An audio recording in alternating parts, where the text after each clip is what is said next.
Ada juga informasi dari Mas Riah, pelaku pembuang kotoran manusia yang kembali menjadi tersangka. Mas Riah kembali berulah dengan membuang dan membakar sampah di depan rumah tetangganya. Bu, kok diulangi lagi? Kenapa, Bu? Gak kapok, Bu. 2 kali loh, Bu. Masih ngulangi lagi nggak, Bu? Bu? Masih ngulangi lagi, Bu? Bu? Ibu. Seolah tak jera, Mas Riah, perempuan pembuang kotoran manusia, lagi-lagi tak ada habisnya membuat ulah. Mas Riah diperiksa di kantor Satpol PP Sidoarjo dan akhirnya ditetapkan sebagai tersangka tindak pidana ringan. Dari rekaman CCTV, Mas Riah masih meneror tetangganya, Wiwi, dengan membuang sampah di depan rumah.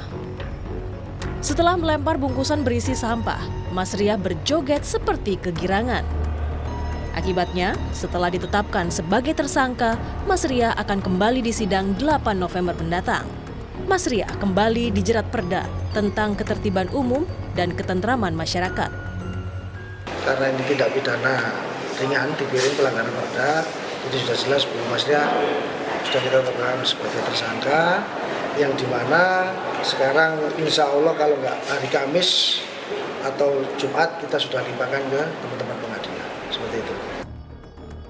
Sebelumnya Mas Riah telah dinyatakan bersalah dan divonis 1 bulan penjara usai membuang kotoran manusia di depan rumah tetangganya, Wiwi. Aksi dilakukan Mas Riah agar Wiwi dan keluarganya tak betah karena Mas Riah ingin memiliki rumah yang ditempati Wiwi.